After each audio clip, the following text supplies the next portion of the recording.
daughter to see the new baby, my grandson. Can't wait to hold him. It's going to be amazing.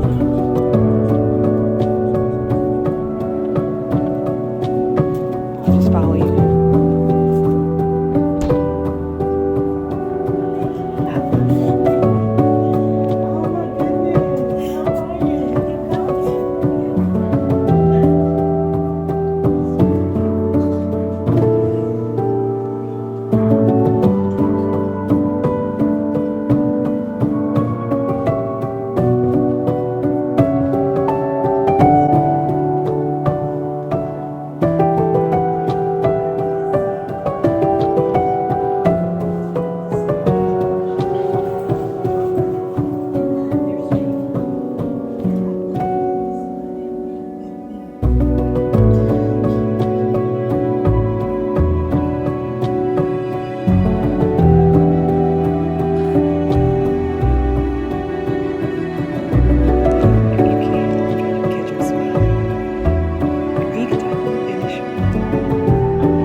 Mom was Lorene.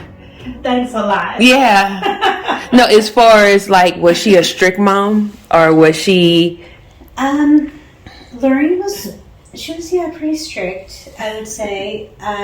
She definitely had ideas that boys had one thing and girls had another thing.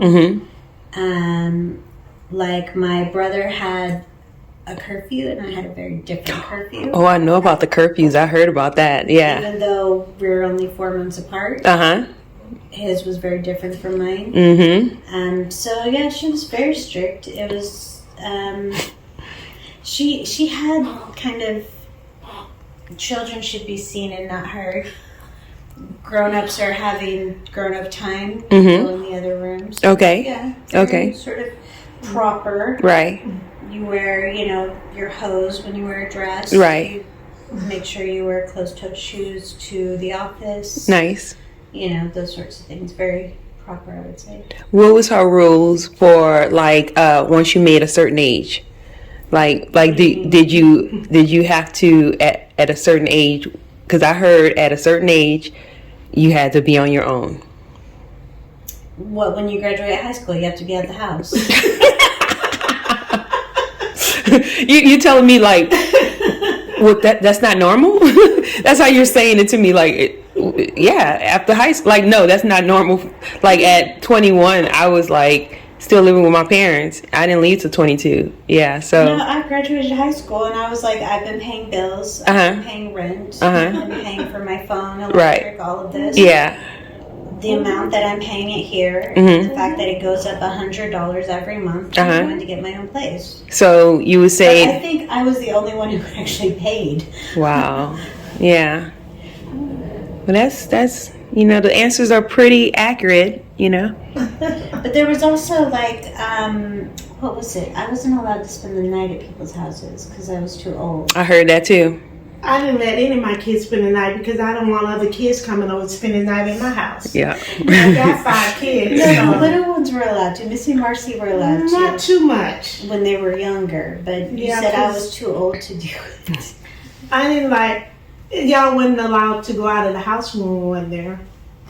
No, but that didn't stop Missy from driving into a tree and breaking her arm, or Marcy from going and jumping on a trampoline and breaking her leg, or yeah, what did I tell you about your boyfriends? If you told me you had a boyfriend, what would I say? What was your boyfriend? Your books are your boyfriend. You got no boyfriend. That was Missy. That I would tell it. Yeah. That was Missy. You would say that one too. So you haven't seen her channel at all, like the podcast? No. You haven't? Okay. What do you think about your mom doing a podcast? I think it's something that is like right in her lane, something that she would enjoy doing. So you see her as a leader because she's getting a lot of response from it. Good. Yeah. Yeah. Yeah, she's always been somebody who would kind of be in the front of the pack. Mm-hmm. showing the way to go. Well, thank you so much for contacting me the other day, you know, on Facebook. Yeah. I admit it. We're in the hospital for like a really long time, and we actually deserve. Oh yeah, the baby around that time too. Yeah. Oh wow. So that's why I was sending it to you. Like, okay, I'm in the hospital, board. Here you go. Wow. I'm not doing this. Right. My kids are different from most people. I think because we taught you guys to be go-getters. Mm-hmm. Y'all don't. Y'all have certain different rules or morals that most kids don't have. Yeah, I was describing it to someone else, and I said there's a sense of responsibility and a sense of independence to where you feel like I can do it, but I can do it on my own. Mm-hmm. And sometimes it's not a good thing because it's very difficult to ask for help. That's what Marcy says, that she don't like asking for help. It was what we taught you guys. You can do it on your own and go do it. Yes. And she also don't, I'm told by the other families members too that we don't have that bond. I think that it depends on the person, right? I think what we do is we give each other space and we give a chance to breathe. Mm-hmm. But we always come back. Yeah, I think in the long run, if we really knew somebody need like what we discussed earlier, we'll be there. Yeah, absolutely. Yeah. So the whole thing is that if a case is made that this is something that is happening or something that is important. Yeah, we're all bound everybody together. comes together and will be there. Mm-hmm. And I think in the end everybody comes back, but it's somebody else was asking me about this, and I said, you know, everybody's very independent, very strong. And I remember Lorene saying, I'm a strong, black, independent woman. I can do it on my own. I don't need no man. And all of my girls are going to be exactly the same. And I remember you saying this over and over and over. I did. But it does make it difficult to ask for help because you feel like I can do this. I don't need help. Even if it's like so much more difficult, you still just like, I can do this. So yeah, it does make it difficult. Steph's pointed it out to me that I don't like to ask for help. That I just feel like I could just do it myself. It's like a sign of weakness. For me, it is. It's like I don't like asking. I don't see it that way. I see it as kind of, well, I can do it. It's like it's not a weakness or anything like that. It's just you know, will I ask someone for a ride somewhere or will I take the bus? I'll take the bus. I can do it. Yeah, you know what I mean? It's not even a. I don't think second thought about it. It's right. like I'd rather take the bus than call someone and ask for help. Well, that's my the other side of it too is you don't want to inconvenience someone. You don't want to like interrupt what they're doing or have to hear an excuse or deal with that because then you feel bad if you've interrupted something. Yeah, and it's like, I can do it. I'll just take care of it. Yeah. So, yeah, it does make it very sort of difficult because it's not your go-to. It's not something that you just readily. Oh, I'm moving. Let me ask for help. No, it's I'm moving. I'm going to pack up all the boxes. I'm going to put them here on the day of. We'll do this, and this, and make sure that everything goes smoothly. You know, it's very different. It's like most people will be like, oh, I'll just call a few friends, have them come over and help. Yeah, that's not the attitude. Buy whatever, and we can rock and roll. It's not the same sort of mentality. The mentality is, okay, I will plan this out so that I make sure everything is. Yeah, I've been told by some individuals that my kids act way older than what they are. Yeah, I think we've all been told that we're all sort of old souls. But, I mean, Shelby used to say that. Remember? Mm-hmm. She used to say that. We're all teachable and we're all old souls. Mm-hmm. I remember she would say that. So I'm going to show you insert a short montage from season 1. Okay. And just hit the button. Well, how did the answers line up? Exactly. Like, I'm telling you, like, everything you said is almost like your sisters were saying it. So, like, I'm just baffled. Like, I'm waiting as a content creator and a journalist. I'm always waiting for something to be like, well, she didn't say that. But no, your answer's, like, identical. Like, for real. We're all on the same page. On the same page. And I'm surprised because, not surprised, but I'm like, just... Like, I don't see your mom as you guys see her. Like, this is my best friend. And I don't see her having kids and growing up, raising a big family. And I'm so proud that what she instilled in you guys is true. You know what I mean? To say that after everything that she said she went through in her previous life, during her drinking years, she still was that mom. And none of you guys have held that against her. Like, you know, yeah, she was, you know, in that mind frame, but, you know, she still held true to, you know, the values. And like when she said, my kid, it's like this pride just comes up. Yeah. My kids, my kids are special. And, you know, she'll correct, no, you don't understand. This is how I raise my kids. They're different. Like, and I'm like, wow, like she defends you guys, like for real. Yeah, so I don't know. There was stuff going on, but it was kind of there was an impact. There's definite impact. But it was kind of it's one of those things. She wasn't asking for help. She didn't want help.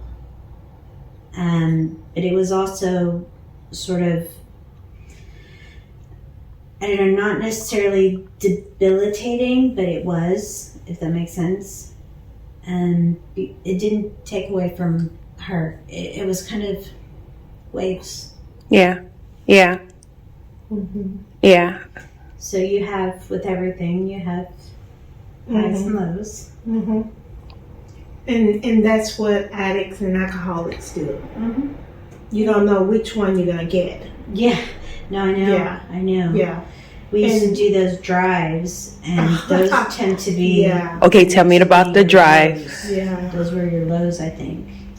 That was, I talk about that in the 12-step recovery rooms. Yeah. Yeah, that was not happy.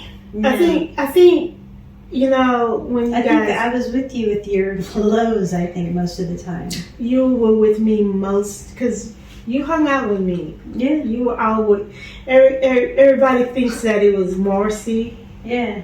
No, this one was, it was Mommy Nemo. Mm-hmm. I've heard her say that too before. Yeah. Yeah, it was, because I used to do stuff with her, paint her nails. And I was a girl. Oh, you? Yeah. And I hated shopping. Really? She was Moo. Yeah. Yeah. So you were like the tomboy? No, I wasn't a tomboy. I used to like the dress. Like, she got the perm. Oh, okay. Oh, so you're saying you were like a girly girl? No, I don't really know what I was, but I didn't like shopping. I was just excited. Because I don't like shopping either. Like, But I used to buy her. I like shopping. Yeah. I would buy her stuff. I think Lorene used to like I wanted a girl. Right, yeah. And she was. So there it is, right? Yeah. She put a hot comb to my hair. What? I don't remember. I didn't. You've heard this story before. She totally did. She had a hot comb that you put on the stove. Right. Right? Yeah. And I came in. Is your hair curly? I had a perm. Okay, yeah. It was like super curly. It was super curly. And Mary was like, I'm going to straighten your hair. And I was like, okay. She put this hot comb on the stove, and I'm like, like, what are you doing? And she literally put a hot comb. She's like, oh, I think a birdie came. I probably was not saying When we first got there. Oh, was She didn't know how to do my hair. Yeah. Really? But then I used to do all your hair. Remember when I started doing it like the black style? Right. You know, All the she other did- little girls used to want it. Oh, She really? would take like Uh-huh. a thing of gel. Right. And she's taking my hair. Uh-huh. And she'd take like this piece of big old glove. My hair did not move. But who you always wanted me to do your hair? Mm-hmm. Yeah, of course. Do my hair. And I used to put it in a braid, and then with the gel. Right. And then when would you be take it like- down, it'd be like all wavy. I remember one time Morris asked me to cut her hair. And I got so tired of asking me to cut it. And I had been drinking. I cut her hair. It was crying. My hair, it was like all of it, even girl, it was a hot mess. It was like crying. I was like, Do you remember you came home and I had cut off all my hair and shaved it?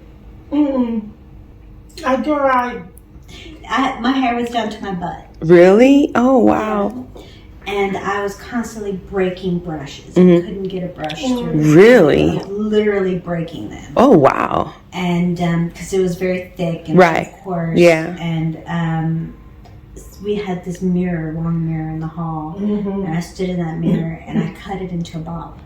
It was cute. Oh, you cut your own hair? Yeah. Oh, wow. Yeah, I cut it into a bob. Uh-huh. And then I shaved it from the top of my ears down. So basically under the bob it was shaved. Oh, wow. And my parents came home. I remember they came home and they're like, oh, you cut your hair. That was it. That was like the end of the conversation. You cut your hair. Really? You thought you was going to be in trouble? Well, yeah, because I shaved it. Right. So Oh, so they didn't see the shave part. not until it was like growing back. I was sitting there and I was doing this like you do when it's, growing back. Right. And Lorene's like, what are you doing? And she comes around the back and she like lifts it up because it was literally from here, top of my ears, all the way around, shaved. And she's like, oh my God, you shaved your head. And I was like, yeah, it's been that way. And she was like, I can't believe, Dog Bright, do you know what your daughter has done? I'm like, it's like literally like an inch or something now. It's been shaved for months. Were you hiding it? No, They just didn't notice. they just didn't notice. Oh, wow. Which you would think because it's just like Yeah. here. Yeah. You would notice like nothing It here. was quiet though. She was sneaky. Uh-huh. So she wasn't like if it had been the other two girls. Mm-hmm. No, they'd have been in your face. Yes. Yeah. So you was probably off doing your own thing most of the time, right? Yeah. Yeah. Mostly Yeah. I So was it reading was books. different. Oh, okay. Yeah. Yeah. Yeah, Lorene grounded me from my books. Oh, Those what? are my punishments, yes. And that's what we used to read together. Yeah, that's what I heard. They made y'all read a lot of positive quotes and, Motivation and stuff. I yeah. don't read That that was- stuff. That's boring. I love motivation still. With the Robert Dreyfuss I still or listen to whatever. him. Yeah, you don't do that no more. Nick does. No, I'll read an encyclopedia before I do that. Really? Nick still listen to. He still. You said Nick does make it. his kids do it, right? He Yeah. does. Yeah. Today. Yeah, I see the other kids Mhm. passing those traits on to their children. So Yeah. No, I read all the encyclopedias in the house. I did the Britannica, the World Books, and then the encyclopedia that Grandma sent. I read all the books in the house, and then I couldn't go anywhere because it was one of those things to where they're like, "Don't leave the house." So I'm like, "Okay, I'm out of books. What do I do now? What can I make? What can I craft? What can I?" So she was the brainiac of the family. The was Minnie. yeah. Ray. Ray was. Oh my God. Ray didn't have to. He didn't have to study. He would just. He did. He just didn't. He was like So Raymond did like the magic and the D&D. And but when it came to school, Raymond was always real smart. Really? Yeah, he always knew what he wanted. Okay. From the time Raymond was 3, he knew he wanted to be an attorney. Really? Yeah, I know. Ever since I've known him, he wanted to be a lawyer. Wait, who's the oldest? You're the oldest? Raymond's the oldest, and then it's you. Mindy, yeah. Okay. Raymond, Nick, Mindy, yes, Missy, and Marcy. So okay. Raymond is a year and a half older than me. Wow, you guys are really close. Nick is 4 months older than me. Okay, yeah. And then there's me. And right. then I'm about, a year and a half, 2 years older than Missy and Marcy. Wow. Who are 11 months apart. I remember we used to do the dinner. We would dress up like different, at meals. Different themes, like Chinese. I have heard that, yeah. Well, my favorite one was when we dressed up. It was it where Dad had to wear the sheet? What was that? And you made the little like togas. Togas. What was that dinner? Italian? I don't know. Greek, Roman. Greek, probably Greek. So Mindy was always the one. She would do the dances and get the girls to oh yes, do the little dance. Yeah, she always did that. Oh, so because you like to dance, right? Yeah. And when my mother-in-law would come, you know, like she'd jazz, have not little anything bad or anything. Oh, okay. Yeah. She always did that and had the girls dress up. So I wanted to do the Greek or whatever dinner. So she had already made the little leaf thing. Oh. She's always the artist. Oh, and the creative one, Everybody got to dress up. You can't come. I always like to play dress up. Yes. Clothes is always a part of, I know. And I guess I would get bored. So I want the meals to be. So we play dress up. So Dad was like, I think he was getting tired of me doing it.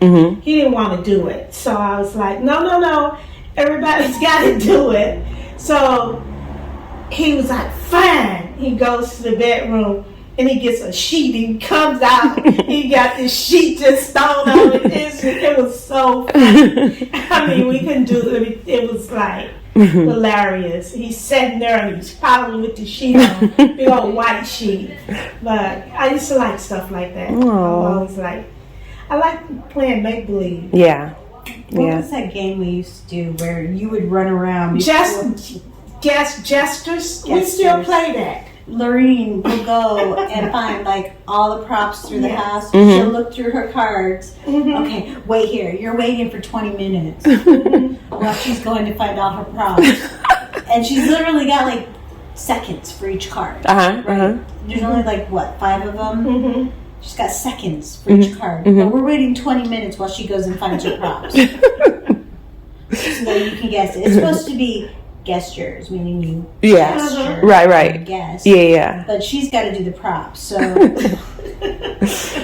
everybody else is just sitting there while Lorene goes and finds props. And but isn't that against the rules to use props? Yeah.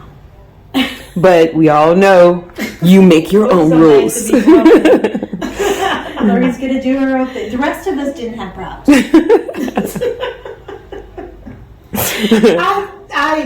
I don't know. But that was her favorite thing, to go and get the props. Nice. See what it is. Then I still didn't get iPhone. After 20 minutes. We're it's a ball. No. Oh my God. Yeah. Literally a ball. What are we supposed to be guessing here? I think I'm the volume up. I'm showing her the collage I made. Oh, the one. I don't say that I'm never ever gonna drink or use again. I don't know. I've learned in the program, the 12-step program, that I am exactly where I need to be at right now, and I am doing exactly what I need to be doing. So I need to stay focused and try to get the blessings out of whatever situation I'm in. I talked to you about it, and you said, so you make whatever decision that you make. Remember that we already made a decision when we started this process that we were going to turn everything over to God. How long you been sober? I have been sober this month. On the 23rd will be 18 months. Awesome. Congratulations. Emotionally girl. sober. Congratulations. Oh my God, I want the chip, but I have to actually not drink, and not for 30 days. I got to work for it.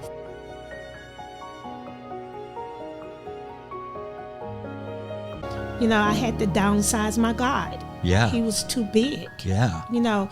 What's that look like? How do you do that? Oh my God. You know how you go to McDonald's and they say, do you want to upgrade on that Big Mac? Well, I had to do the opposite. I had to downgrade on that Big Mac, right? Gotcha. And I said this in my show a lot, that, you know, when I was a kid, we used to sing that song, and it said he's got the whole world in his hands. Mm-hmm. The world's pretty big. It is. Right? So where do I fit in? Right. Little bitty me. Bonnie loves you. Talk to you later, guys. Bye. So what is the shirt, the normies? It's it's a t-shirt that I created. No normies is what we call people. Like you're normal. I'm a normal person. Yeah. So when I'm in the meetings, we say the normies. No. Okay. Yeah. So that's why I love that slogan. Okay. So I made a t-shirt. So when you know how long it takes me to dress, right? Well, forever. Yeah. You would think that it would be less because she lays everything out beforehand. The night before. She's very organized, yeah, in that way. Including her shoes and her jewelry and her hair. Everything is out the night before, so you would think in the morning it's just a very quick. But no, it's she puts it on, looks at it this way, looks at it that way.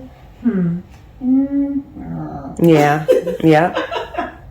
So the t-shirt keeps me from having to do that. Okay. I can just put the t-shirt on and put some jeans on, and then I'm ready. And she loves that t-shirt. Like, we was documenting everything, like at the airport, like on the plane. She's like, should I put on a t-shirt? I'm like, no, leave the t-shirt alone. She think I don't like it. I love the t-shirt. At first I had an issue with it because I was like, wait, I'm a normie. But like I said, I don't think I'm normal either. Like, I feel like I have issues too. But I get it. When she explains it, like, I get it, you know, wanting to have a certain group of your own, you know, so. Yeah, and normal people don't want to ruffle the waves. You want everything safe. Ruffle the waves. Yeah, you want stuff safe, and you don't take risks. Mm-hmm. You just, no, I'm going to leave it like it is. So there's no, that's boring. Wants to be like that. It's okay for things to be messy sometimes. That's what the no normies. There you go. Yeah. But you just said it. Yeah. You just have to. It's how you deal with it. You just said it. Yeah. Nobody's normal. Right. We all have our issues. So if you can, the thing is how you look at anything, any word. So you might look at it and think, well, that's an insult, like Tam was thinking about it, but it's really not. Mm-hmm. We all have issues, but some people don't know what their issues are. I know what mine is, right? But I'm an alcoholic and addict. I come out and tell you. But a lot of people, if you don't know what's going on with you or what issue you have, how can you address it? Yeah, but you have to be careful as well, because saying I'm an alcoholic and an addict. That's what I am. That's a label, but you're more than that too. I am more than that, but that's my number one thing. And I can't deny that. Everything that You see how she just lit up? You see how this is what we get on, and this is why I was like, my thoughts, anything, but what everything centers around that. I know you've completely changed everything around that, but my point is you're also more than that. I am, and I thank you for admitting that. But my first, you're on the show now. My first thing is I have to know deep down in core. Those are my number one thing. I'm an addict and an alcoholic. Well, those are regardless. Those are the things at the forefront. and it's not about necessarily admitting it. It's the deep in the core of me too. It's not just at the forefront. All my decisions, all my thinking, everything I do is based on that. Right. I get that. Mm-hmm. I'm saying there are many facets to people, like a diamond, right? Mm-hmm. You've got all the different facets. That might be the biggest one that goes all the way down, right? Mm-hmm. We've got all these other little ones too that also light up Of course. with different things that you do. Yeah, I Your have other unique marathons things and- about me. Yeah, you're working out, all those other Of things. course. that Those you do. things are all really cute. Cute. Yeah. But They're not cute. They're they're really nice to have and neat. But it's hard for me to explain it to you because you don't have the disease, and I thank God.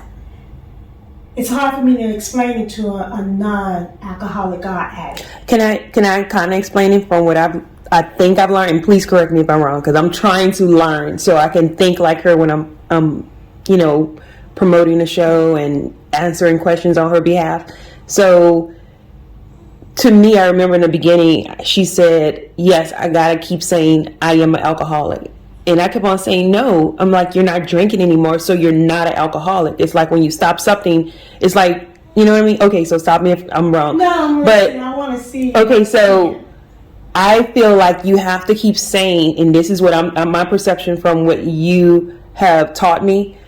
You have to keep reminding yourself that you're an alcoholic. You got to keep saying it, because if the moment you stop, your mind, because what I understand, alcoholism is mostly in the mind. Like, you got to make sure that you train the mind, or, condition the mind to understand that I got to take a hold on this disease, because if I go without help, then I can be right back. Like, I'm one bottle away from going down that path again. So if she says I'm not an alcoholic, and saying, oh, I'm in recovery, or if she say, oh, I'm beautiful, she got to say alcoholism. She got to keep telling herself that, because it keeps her on her path. If I'm right, I mean, where the disease centers in the mind. I think what Mindy Moo is saying, I'm more than an alcoholic. And I was thinking that too in the beginning. I am more than an alcoholic.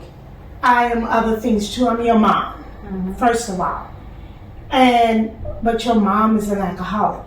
I think sometimes, and for me too, it was hard for me to. I think, and you can correct me if I'm wrong. The way we raise our children, and I was raised like this too. Once I admit to something, then I become that. Like when I first came into the rooms, I didn't want to say that.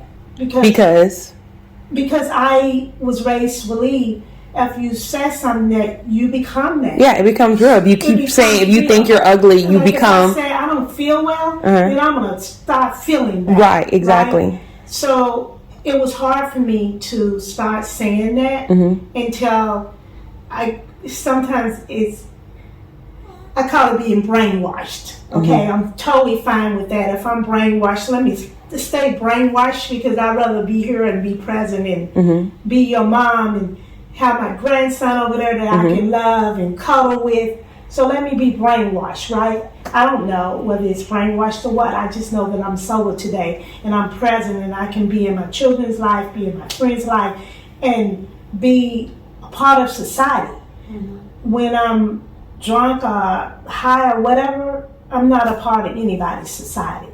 Right. So, a lot of times they say, why do you have to keep going there? Like, I have to go every day, or I have to talk to another alcoholic every day, so I can be reminded that this disease is so cunning and baffling. It would tell me, you have almost 13 years. How do you know you're still an alcoholic? You're not drinking. Well, that's the cunning and baffling of the disease that wants to pull me back in, because I like when people tell me that I don't look like an alcoholic. And I'm like, so tell me is that an more. insult? I like that. My disease tells me to like that. But deep down I know that can pull me away. Or if someone say, well, you keep, those people, they want y'all to keep coming up there. Well, I don't know. I don't care. I just know that it works for me and it's something that's not broken. Right. And that's why I keep going back.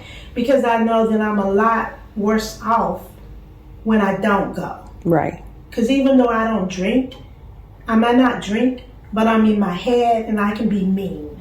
So you would rather her say that she's not an alcoholic, you know, saying that I'm a different person, or you would rather her say something else, like as an introduction to her whole being?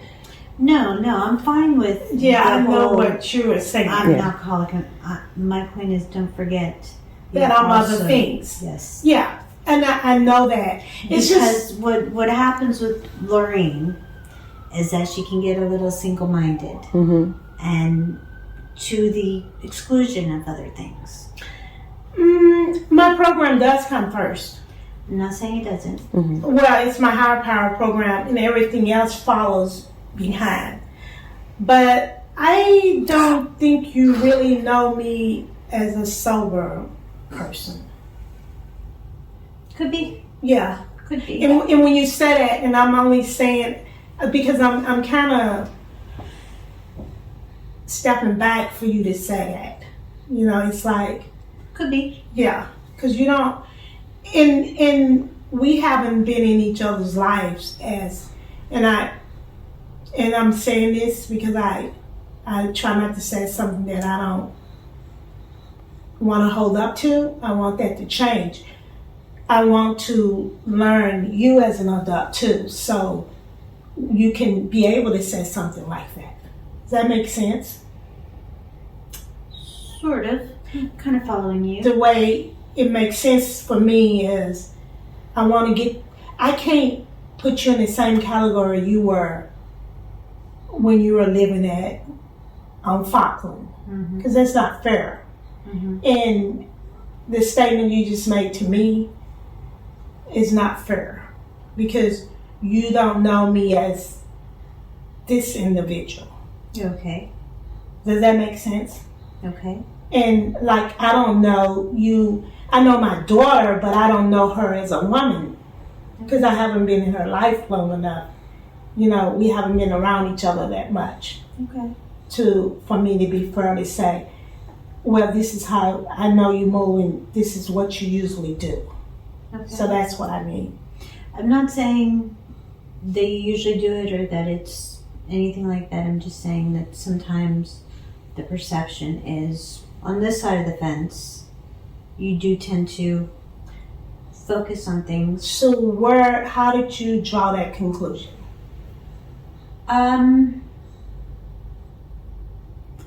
It's come over the past, I don't know, 10 years? 10 years? Yeah. That's a pretty long time. And talking to sort of other people in the family, they kind of agreed. Well, so according to, I don't deal with anyone in our family any much more than Nick and Marcy. Yes, I know. So you're saying Nick and Marcy would say, Well, not so. I haven't spoken much to Nick Yeah. in general, just in general. So I can't Yeah. say Nick. I'm just saying, for me, from my perspective, I'm not throwing anyone under the bus. I'm just saying. yeah. Well, I mean, I can't But we change can your all do opinions. this. We can all get hyper focused on things. Sometimes. I don't think that's a bad thing, but I think I'm pretty open with most things. I don't settle and say, this is black and white and this is how I am. The person that you're describing is a person that you're saying, I get focused on something, I'm all in and I'm gung-ho. Is that what I'm hearing? Sort of, yes. Okay. So, do you think this be my program, or is it the podcast? Which one? No. It's way a long time learning. Okay. Well, that's only fair for you to share. But Yeah. I'm not picking at you. I'm just saying No, you're. it wouldn't bother me. I mean, you have a right to your opinion. So, no, I don't think you're picking at me. That would be me taking it personal. So, no, not at all. I want to know how you feel. So, don't feel like that. Yeah, I want to know how you feel. And then, like when I work the steps with some of my sponsors, and I have to remember this with you too. I used to get so mad when I go back. Like I would go to a 12-step room and the people would say, they talk about their children, and especially their daughters. And I used to get so mad and say, well, you already apologized to that kid. If they don't want to accept your apology, leave them alone. That's on them. Yep. You know how it can be. Yep.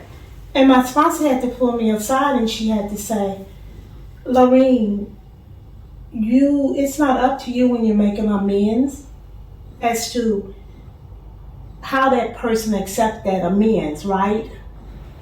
And she says, you don't know how much you hurt them. So when you make an amends to someone, you sit back and you listen.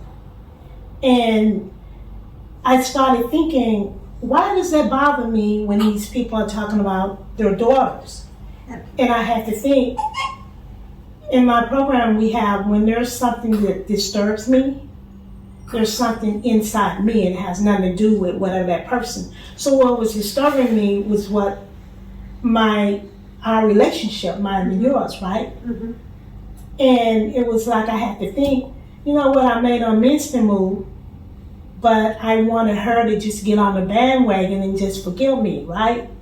And when my sponsor told me, it takes time for people to heal sometimes. And I think that's us. Does that make sense? It does. Yeah, and that's us. Because I don't know how much I hurt you, and I'm sorry, truly. Because you were the last person that I would have wanted to hurt. But I can't expect for you to, just because I said I was sorry to you, I have to show it in my actions. I think it's difficult when you don't remember.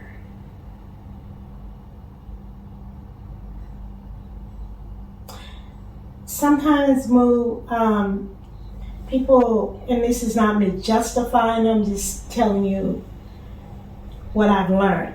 Sometimes there are things that hurt you so bad and you don't want to remember, but eventually you do. And when you do remember, that's when you're supposed to come back and say, you know what, I did do this. So whatever it is that I did to you, if I remember it, I will come back and apologize. I had to do that with Nicholas because in my when I first got sober, I worked the 12 steps, right? Yep. And I had done something that injured my child, but I didn't remember because it wasn't time for me to remember. Yep. Does that make sense? And once I did remember, because I think if I had remembered it in the beginning, I probably would have got drunk again because it would have been too much. If I'm working an honest program and it's not my job to try to convince you, I'm just telling you how I feel. If I work an honest program, everything falls into place the way it's supposed to fall into. And whatever it is that you're talking about, I truly don't remember, but when I do, or if I do, then I apologize. But I don't remember. I wasn't that happy in that place either. When you guys left, I wanted to leave too. Yeah, I know. It was some of that, but I think some of... Okay, so it's somewhat difficult to tell you, but when you started on your path to recovery, you did things, and you excluded things. Okay. That's all I'm saying to you. What do you mean? Well, because when I do my recovery, I have a sponsor, and I tell my sponsor everything. So I'm not excluding anything from my sponsors, so I'm confused. So I called you and I said I needed you, and you said, I'm doing my program. You called me when were you having problems? Yeah. And you needed me? I'm sorry, Moo. I probably couldn't even help you then. Do you understand that? Wasn't that long ago? I don't think I've not been there for you. You have to go into more details, Moo.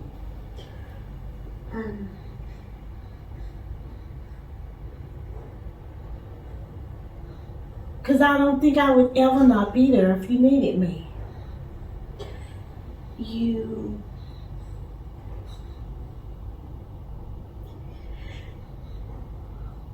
basically just kind of pawned me off. It was... What happened? I mean, what was I doing? Tell me the conversation. When did you call me? Like 6 years ago? Okay. And you were with Rick. Mm-hmm. Okay. And yeah, I called you and I said I needed you, and you're like, well, I have to go to a meeting and then I need to call like 5 sponsees and da da da da. And you went on for about 30 minutes, and that's where my comment came from about excluding. Okay. The exclusion. And I didn't realize I was doing that. And you said, I will call you right back. Okay. And I called you again a few times, and the next time we spoke was about a year later. And I didn't realize that you needed me, Moo. That was 10 years ago? It was about 7, and I called you and I said, I need to talk to you. I need you, basically. Well, I'm apologizing to that now. But my point is not to get you to apologize. My point No, is... I need to apologize, because if I did that, I harmed you, I hurt you, and I don't want to hurt my child. But it wasn't... You weren't drinking then. It was just you were focused. It's just... That is the point that You were saying my program was more important. Yeah. But it's not. But that's what you got out of it. Okay, so we can resolve that now, and you can know that I'm here now, right? And I told you I would be here. Yeah. Sometimes when it takes people, I'm not gonna be perfect. I'm still gonna do stuff, but now I'd rather for you to. Sometimes when you don't come out and say, like you just said, like I do it too. I don't come out and say, I need some help. Yeah. You didn't come out and say that. Yeah, I did. Well, That's why it was really I don't hard. remember. I honestly don't remember. I know, that's what I'm saying. But I remember stuff now, Mo. Yeah. And we can start all over. Yeah. Is that okay with you? I love you. Yeah. You're my big old baby. Hey, I have an excuse. I just gave birth. You have an excuse. You're always gonna have an excuse. No, I love you. I just had a baby like a week ago. I'm allowed to be emotional. That's okay. You never get emotional. What are you talking about? I'm always emotional. Well, I probably don't notice it. Yeah. You know how I always talk over it anyway. Like, stop that crying. Anyways, that's the point that I was trying to make. That's all. Okay. I'm not trying to diminish your program at all. No, you're not. I mean, Nick says it all the time. What? Your program, I need you. Where are you going up there? So I hear that. I hear it from the other kids. So but I do need you to tell me. And Well, good now. It was just like Good. at that point, I Good. was like, I really needed you. yeah, well, you got me now. 100%. And now I'm, 4,000 miles away? That's okay. It doesn't matter. I mean, if you need me, I'll be on a plane. And you see that. That's why I was going to make sure I came. Well, you came. Me It's too. good. No, I told Dad, I was like, no, I gotta go and I gotta touch her. I gotta be able to feel. It's different being on the phone. I said I gotta feel my daughter. I post this online today at the hotel. It's on Instagram. Read that, hit the Instagram post at the top, her picture at the top. This one? Yeah. Go back one. Says my recovery must come first so that everything I love in life doesn't have to come last. That makes sense, right? Yeah. Yeah. I'm glad that's a good I post that today. Yeah. That's crazy. Yeah. Yeah. But no, my children are and I love having my grandkids because Marcy and Nick, you know what they say? What? You didn't do this with us. Well, you always said that you were going to. What was it you said to me? You said, "You're a good kid. You've always been a good kid. So I hope your child is 1,000,000 times worse than you, so that you get all of the bad stuff." That's what she used to say to me. Yeah, I get to make She's like, living on you're my good one, and so I hope you have kids and they're horrible. I'm like, oh, thanks. I get to make living amends to my grandkids. The stuff that I didn't do right with you guys.